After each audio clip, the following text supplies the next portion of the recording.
ज्यादातर लोगों का लोन इसलिए रिजेक्ट हो जाता है क्योंकि उनका सिबिल स्कोर खराब होता है और उनके पास कोई भी इनकम प्रूफ नहीं होता। अगर आप कोई ऐसे मोबाइल एप्लीकेशन ढूंढ रहे हो जो मोबाइल एप्लीकेशन आपके लो सिबिल स्कोर पर आपको लोन अप्लाई करने का ऑप्शन दे और जिन वाले मोबाइल एप्लीकेशन से आप लो सिबिल स्कोर पर लोन अप्लाई कर सको, तो आप इस वाले मोबाइल एप्लीकेशन को ट्राई कर सकते हो। अगर आपका जो क्रेडिट स्कोर है, सिबिल स्कोर है, अगर वो मिनिमम 680 है तो भी आप इस वाले मोबाइल एप्लीकेशन से लोन अप्लाई कर सकते हो। अगर आपका सिबिल स्कोर यहाँ पर बढ़िया होता है तो यहाँ पर आपको अच्छे अमाउंट का लोन ऑफर किया जा सकता है। अगर आपका सिबिल स्कोर यहाँ पर 680 है या फिर खराब है तो हो सकता है आपको यहाँ पर कम अमाउंट का लोन ऑफर मिले। इसके अलावा आप यहाँ पर नीचे डॉक्यूमेंट भी देख सकते हो कि यहाँ पर आपको केवल अपना पैन कार्ड देना है जिसके थ्रू आपकी लोन की एलिजिबिलिटी चेक की जाएगी। इसके अलावा आपको अपना आधार कार्ड देना है आपको अपनी केवाईसी कंप्लीट करने के लिए और आपको अपने बैंक अकाउंट की डिटेल देनी है आपको अपनी इनकम को वेरीफाई करवाने के लिए। इस वाले मोबाइल एप्लीकेशन से हमारे एक सब्सक्राइबर ने लोन अप्लाई किया था जिनका जो सिबिल स्कोर है वो यहाँ पर 680 था और यहाँ पर आप स्क्रीन पर लाइव देख सकते हो जो उन्होंने यहाँ पर अपनी डिटेल डाली थी और जितना उनका सिबिल स्कोर था उसके आधार पर यहाँ पर उनकी एलिजिबिलिटी चेक करके टोटल उनको यहाँ पर 5,000 रुपए का जो लोन है वो यहाँ पर 60 दिनों के लिए ऑफर कर दिया गया। यहाँ पर अगर आप उनका इंटरेस्ट रेट देखोगे तो यहाँ पर इंटरेस्ट रेट भी बहुत कम लग रहा है। यहाँ पर इंटरेस्ट रेट है 0.10% पर डे के हिसाब से। यहाँ पर आप टोटल उनका एस्टिमेटेड टोटल इंटरेस्ट का कैलकुलेशन देख सकते हो।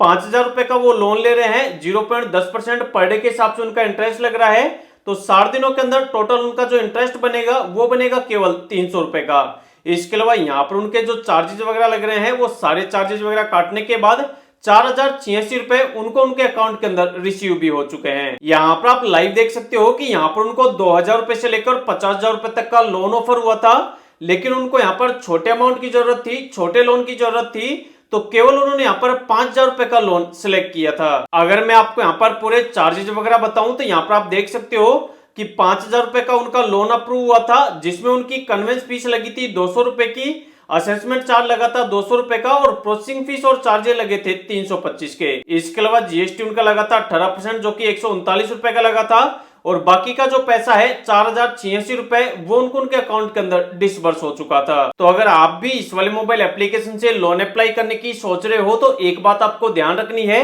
कि यहाँ पर आपका जो इंटरेस्ट रेट लगेगा वो आपके यहाँ पर डे के हिसाब से काउंट होगा। इसके अलावा इस वाले लोन को आप जितना भी लोगे उस वाले लोन का जो भी आपको टाइम मिलेगा उस वाले टाइम के बाद आपको वन टाइम में ही इसका रिपेमेंट करना होगा। मतलब यहाँ पर जो आपको लोन मिलेगा वो आपको ईएमआई में नहीं मिलेगा, वन टाइम के अंदर आपको अपने लोन का फुल पेमेंट करना होगा। इस वाले वीडियो के अंदर मैं आपको इस वाले मोबाइल एप्लीकेशन का नाम भी बताऊंगा, साथ ही साथ इस वाले मोबाइल एप्लीकेशन को डाउनलोड करके किस तरीके से आप लोन अप्लाई करोगे और किस जगह पर आप क्या डिटेल भरोगे वो वाला प्रोसेस भी आपको पूरा लाइव बताऊंगा, जिससे आप समझ पाओगे कि इस वाले मोबाइल एप्लीकेशन से अगर आप लोन लोगे तो आपको कैसे लोन के लिए अप्लाई करना होगा और किस जगह पर आपको क्या डिटेल भरनी होगी।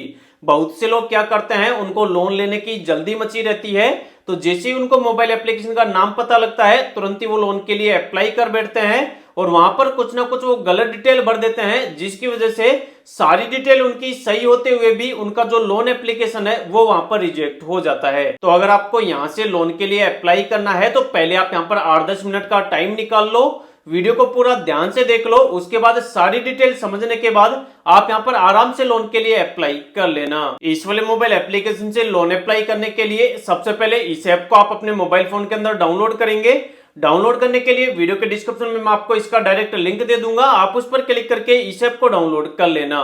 डाउनलोड करने के बाद जब आप इसे ओपन करोगे, ओपन करते ही यहाँ पर आपसे परमिशन वगैरह मांगी जाएगी, तो यहाँ पर आप चेकबॉक्स पर क्लिक करोगे और कंटिन्यू पर क्लिक करके जो जो आपसे परमिशन मांगी जाए सभी को आप यहाँ पर अलो कर देंगे। उसके बाद अब आपसे यहाँ पर आपका मोबाइल नंबर मांगा जाएगा, लेकिन उससे पहले यहाँ पर आपको एक चीज ध्यान रखनी है कि यहाँ पर अगर आप लोन अप्लाई करो तो आपकी जो एज है 21 साल से लेके 55 साल के बीच होनी चाहिए। इसके अलावा आप अगर सैलरीड एम्प्लॉय हो तो आपकी जो इनकम है कम से कम 25,000 रुपए होनी चाहिए। इसके अलावा आपका जो क्रेडिट स्कोर है, सिबिल स्कोर है वो मिनिमम 680 या फिर इससे ज्यादा होना चाहिए। इसके अलावा पैन कार्ड, आधार कार्ड और आपको अपने बैंक अकाउंट की डिटेल देनी है। अब आपको लोन अप्लाई करने के लिए यहाँ पर आपसे आपका मोबाइल नंबर मांगा जाएगा। आप यहाँ पर अपना मोबाइल नंबर डालोगे। मोबाइल नंबर डालते ही आपके मोबाइल पर एक ओटीपी चला जाएगा। ओटीपी डालकर आप सबमिट कर दोगे। उसके बाद अब आपसे पूछा जाएगा कि आप सैलरीड पर्सन हो या फिर आप नहीं हो। अगर आप कहीं पर जॉब करते हो, नौकरी करते हो, हर महीने आपके बैंक के अंदर सैलरी आती है, तो यहाँ पर आप इसको यस कर दोगे। अगर आप सैलरीड पर्सन नहीं हो, आपका खुद का कोई धंधा है, खुद का कोई बिजनेस है, तो यहाँ पर आप नो को सिलेक्ट करोगे। उसके बाद आपसे पूछा जाएगा कि जो भी आपको सैलरी मिलती है वो आपको एनईएफटी के थ्रू मिलती है, आईएमपीएस के थ्रू मिलती है या फिर कैश के थ्रू मिलती है। अगर आपको कैश मिलता है तो इस वाले मोबाइल एप्लीकेशन को अगर आप कैश लोन सेलेक्ट करके अप्लाई करोगे तो यहाँ पर आपका लोन रिजेक्ट हो जाएगा, क्योंकि जिन लोगों को कैश के अंदर सैलरी मिलती है तो ये जो मोबाइल एप्लीकेशन है उनकी जो इनकम को है वो यहाँ पर ऑनलाइन वेरीफाई नहीं कर पाता है, जिसकी वजह से यहाँ पर उनका लोन एप्लीकेशन रिजेक्ट हो जाता है। तो अगर आप लोन अप्लाई करो तो यहाँ पर आप एनईएफटी या फिर आईएमपीएस दोनों में से किसी एक ऑप्शन को सिलेक्ट करना। उसके बाद आपसे पूछा जाएगा कि आपकी मंथली इनकम कितनी हो जाती है, तो जितना भी आप महीने का कमा लेते हो वो आप यहाँ पे लिखोगे, दोनों चेकबॉक्स पर क्लिक करोगे और कंटिन्यू करोगे। उसके बाद अब आपसे आपकी ईमेल आईडी मांगी जाएगी, तो जो भी आपकी ईमेल आईडी है वो डालोगे। आपकी मेल आईडी पर आपको एक लिंक मिलेगा वेरिफिकेशन के लिए, आप उस पर क्लिक करके आप अपनी ईमेल आईडी को वेरीफाई कर लोगे। उसके बाद जो भी आपका पैन कार्ड नंबर है वो मांगा जाएगा, यहाँ पर आप अपना पैन कार्ड का नंबर डालोगे। उसके बाद अब आपसे पूछा जाएगा कि जो भी आप लोन ले रहे हो, आपका लोन लेने का पर्पज क्या है, मतलब क्या इमरजेंसी आ गई है जिसकी वजह से आपको लोन चाहिए। तो यहाँ पर हमने एजुकेशन को सिलेक्ट कर लिया है। साथ ही आपसे पूछा जाएगा कि आप लैंग्वेज कौन सी रखना चाहते हो, यहाँ पर आप अपने हिसाब से हिंदी इंग्लिश को सिलेक्ट कर सकते हो। पॉलिटिकली एक्सपोर्ट पर्सन में आपको हमेशा नो करना है। जो भी आपका एम्प्लॉयमेंट स्टेटस है, सैलरी या सेल्फ एम्प्लॉयड, दोनों में से एक ऑप्शन को आपको सिलेक्ट करना है। जो भी आपका मैरिटल स्टेटस है, आपकी शादी हो चुकी है या फिर आप सिंगल हैं, उसको सिलेक्ट करना है। आपके पास कोई व्हीकल है, मतलब गाड़ी वगैरह है तो कौन सी है वो सिलेक्ट करनी है तो है, नहीं है तो आपको नो को सिलेक्ट करना है। जो भी आपका एजुकेशन क्वालिफिकेशन है, कहां तक आप पढ़े लिखे हैं, उसको सिलेक्ट करना है। जो भी आपका रेसिडेंटल स्टेटस है, मतलब आप जिस वाले घर में रहते हैं, जहां पर रहते हैं वो वाला घर आपका खुद का है या फिर आप किराए से रहते हैं, उसको आपको सिलेक्ट करना है। इसके अलावा आपको सैलरी किस वाले बैंक के अंदर मिलती है, अगर मिलती है तो जिस वाले बैंक के अंदर मिलती है उस वाले बैंक को सिलेक्ट करना है और कंटिन्यू करना है। उसके बाद अब आपको यहाँ पर 4 डिजिट का एक पिन कोड बनाना होगा, एम पिन बनाना होगा।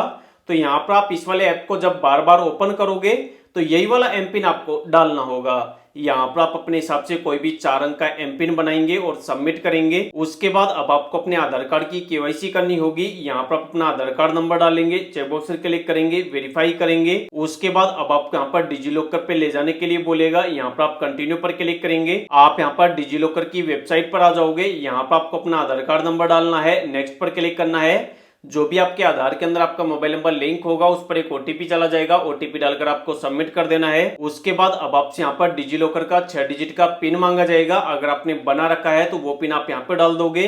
अगर आपने पिन नहीं बना रखा तो आप नया पिन बनाओगे, और अगर आपने पिन बना रखा है और आप उसको भूल गए हो तो यहाँ से आप उसको फॉरगॉट भी कर सकते हो। उसके बाद पिन डालने के बाद आप डन करोगे। उसके बाद अब आपको यहाँ पर परमिशन वगैरह देनी होगी, कंसेंट देनी होगी। यहाँ पर आप आधार कार्ड और पैन कार्ड दोनों चेकबॉक्स पर क्लिक करोगे और नीचे आप अलो करोगे। उसके बाद अब आपके सामने ऐसा डैशबोर्ड आ जाएगा। अब आपको यहाँ पर आपकी जो मेल आईडी है जहां पर आप काम करते हो, आपकी जो ऑफिस की मेल आईडी वगैरह है उसको आपको यहाँ पर डालना है, और मेल आईडी डालने के बाद आपको उसको वेरीफाई कर लेना है। अगर आपके पास मेल आईडी नहीं है और अगर आप सैलरीड पर्सन हो, आपको सैलरी वगैरह मिलती है और आपके पास ऑफर लेटर है, तो दोनों में से किसी एक ऑप्शन को आप सिलेक्ट करके उसको अपलोड कर सकते हो। अगर आप जॉब वगैरह करते हो, सैलरी आपको मिलती है तो आप सैलरी स्लिप अपलोड कर सकते हो। अगर आपके पास ऑफर लेटर है तो आप उसको अपलोड करके नीचे कंटिन्यू करोगे। उसके बाद अब आपको जिस वाले बैंक के अंदर लोन का पैसा ट्रांसफर करना है उस वाले बैंक की आपको डिटेल डालनी होगी। सबसे पहले आप यहाँ पर अपने बैंक को सिलेक्ट करेंगे जिसके अंदर आपकी सैलरी आती है, या फिर जिस वाले बैंक के अंदर आप अपने लोन के पैसे को ट्रांसफर करना चाहते हो। यहाँ पर आप बैंक का नाम सिलेक्ट करोगे। बैंक का नाम सिलेक्ट करने के बाद आपसे यहाँ पर आपका जो बैंक है उसका अकाउंट नंबर और आईएफएससी कोड वगैरह मांगा जाएगा, वो आप यहाँ पे डाल के सबमिट करोगे। उसके बाद हो सकता है आपको यहाँ पर इनकम वेरीफाई करने के लिए बोला जाए। अगर आपको इनकम वेरीफाई करने के लिए बोला जाए तो 2 तरीकों से आप अपनी इनकम को वेरीफाई कर सकते हो। जिस वाले बैंक की आपने डिटेल डाली है उस वाले बैंक का अगर आपके पास नेट बैंकिंग है तो आप नेट बैंकिंग का आईडी पासवर्ड डाल के आप अपनी इनकम को तुरंत ही वेरीफाई कर सकते हो। अगर आपके पास नेट बैंकिंग का आईडी पासवर्ड नहीं है तो यहाँ पर आपको फिर अपना जो लेटेस्ट 4 महीने का बैंक स्टेटमेंट है वो आपको अपलोड करना होगा। उसके बाद जैसे ही आपकी यहाँ पर इनकम वेरीफाई हो जाएगी, आप यहाँ पर जितने रुपए के लोन के लिए एलिजिबल होंगे वहां पर आपकी एलिजिबिलिटी चेक की जाएगी और आपकी एलिजिबिलिटी के आधार पर आप जितने रुपए के लोन के लिए एलिजिबल होंगे वो आपको स्क्रीन पर बता दिया जाएगा। जैसे हमें यहाँ पर 2,000 रुपए से लेकर और 50,000 रुपए तक का लोन ऑफर किया जा रहा है। हो सकता है आपको अलग अमाउंट का लोन ऑफर किया जाए, तो जितना आपको ऑफर किया जाएगा वो आपको स्क्रीन पर बता दिया जाएगा। उसमें से आपको जितना लोन लेना है, जितने दिनों के लिए लेना है, उसको आपको सिलेक्ट कर लेना है। साथ ही आपके लोन की जो समरी है वो भी आपको स्क्रीन पर बता दी जाएगी। तो आपको लोन लेने से पहले लोन की जो डिटेल्स वगैरह हैं उनको आपको अच्छे से देख लेना है, समझ लेना है। और अगर आपको लगता है कि लोन मेरे लिए सही है, मैं लोन लेकर टाइम से उसका रिपेमेंट कर दूंगा, तो अब आपको लोन लेने के लिए कुछ नहीं करना। नीचे ऑप्शन मिलेगा कंटिन्यू का, आपको इस पर क्लिक करना है। जैसे ही आप इस पर क्लिक करोगे अब आपका यहाँ पर लोन का एक एग्रीमेंट बनेगा, उसको आपको साइन करना है। यहाँ पर आपको पेंसिल का आइकन मिलेगा, आप इस पर क्लिक करके आप यहाँ पर अपनी उंगली के थ्रू, आप यहाँ पर अपने फिंगर के थ्रू आप यहाँ पर साइन करेंगे। चेकबॉक्स पर क्लिक करेंगे और सबमिट एंड कंटिन्यू पर क्लिक करेंगे। जैसे ही आप इस पर क्लिक करोगे यहाँ पर आपका लोन का एग्रीमेंट कंप्लीट हो जाएगा। उसके बाद जो भी आप लोन ले रहे हो उसका वहां पर आपको एक ऑटो पे इमीडिएट वाला सेटअप कंप्लीट करना होगा, जिससे कि जब भी आपकी लोन की किस्त आए तो ऑटोमेटिक आपके बैंक अकाउंट से जो आपकी किस्त है वो वहां पर ऑटोमेटिक कट हो जाए। वो वाला प्रोसेस करने के लिए भी आपको 2 ऑप्शन मिलेंगे। जिस वाले बैंक के अंदर आप लोन के पैसे को ट्रांसफर कर रहे हो उस वाले बैंक की नेट बैंकिंग का आईडी पासवर्ड डाल के आप वो वाला प्रोसेस कंप्लीट कर सकते हो। अगर आपके पास नेट बैंकिंग का आईडी पासवर्ड नहीं है और उस वाले बैंक का आपके पास डेबिट कार्ड है, एटीएम कार्ड है, तो आप उसके डिटेल डाल के वो वाला प्रोसेस कंप्लीट कर सकते हो। जैसे ही आप वो वाला प्रोसेस कंप्लीट कर लोगे यहाँ पर आपका एप्लीकेशन एक बार फिर से सबमिट होगा। उसके बाद इस वाले एप्लीकेशन की जो फाइनेंस टीम है वो आपके एप्लीकेशन का रिव्यू करेगी और जो आपने डिटेल्स वगैरह डाली है अगर सारी डिटेल सही होंगी तो 24 घंटे के अंदर अंदर जो भी आपके लोन का पैसा होगा वो आपको आपके बैंक के अंदर ट्रांसफर कर दिया जाएगा। तो इस वाले वीडियो के अंदर लाइव मैंने आपको बता दिया है कि यहाँ पर आपको लोन अप्लाई करने के लिए क्या क्या डॉक्यूमेंट देने हैं, यहाँ पर आपका सिविल स्कोर कितना चाहिए और कैसे आपको यहाँ पर लोन के लिए अप्लाई करना है। अगर आपको भी इस वाले मोबाइल एप्लीकेशन का नाम जानना है तो इस वाले मोबाइल एप्लीकेशन का नाम है चिन्मय पर्सनल लोन ऐप। इस वाले मोबाइल एप्लीकेशन की प्ले स्टोर पर 4.2 की रेटिंग है, साथ ही इसके 5 मिलियन से ज्यादा डाउनलोडर्स हैं। यह जो मोबाइल एप्लीकेशन है पूरी तरीके से आरबीआई रजिस्टर्ड एनबीएफसी कंपनी के साथ मिलकर लोन प्रोवाइड करवाता है। इनकी यहाँ पर जो एनबीएफसी कंपनी है उसका नाम है चिन्मय फिनलीज लिमिटेड। साथ ही आप इनका रजिस्ट्रेशन नंबर भी देख सकते हो जो यहाँ पर मेंशन है। अगर आपको इस वाले मोबाइल एप्लीकेशन से लोन अप्लाई करना है तो वीडियो के डिस्क्रिप्शन में लिंक है, आप उस पर क्लिक करके यहाँ से लोन अप्लाई करके अपनी एलिजिबिलिटी चेक कर सकते हैं। इसके अलावा अगर आपको इस वाले मोबाइल एप्लीकेशन से लोन ना मिले या फिर आपका खराब सिबिल स्कोर होने की वजह से हर जगह से आपका लोन रिजेक्ट हो रहा है तो उसके लिए भी वीडियो के डिस्क्रिप्शन में मैंने जो लिंक दे रखा है उसके अंदर मैंने पापा पे मोबाइल एप्लीकेशन के बारे में बता रखा है। आप उसको डाउनलोड करके वहां पर लो सिबिल स्कोर पर लोन अप्लाई करके आप अपनी वहां पर एलिजिबिलिटी चेक कर सकते हो।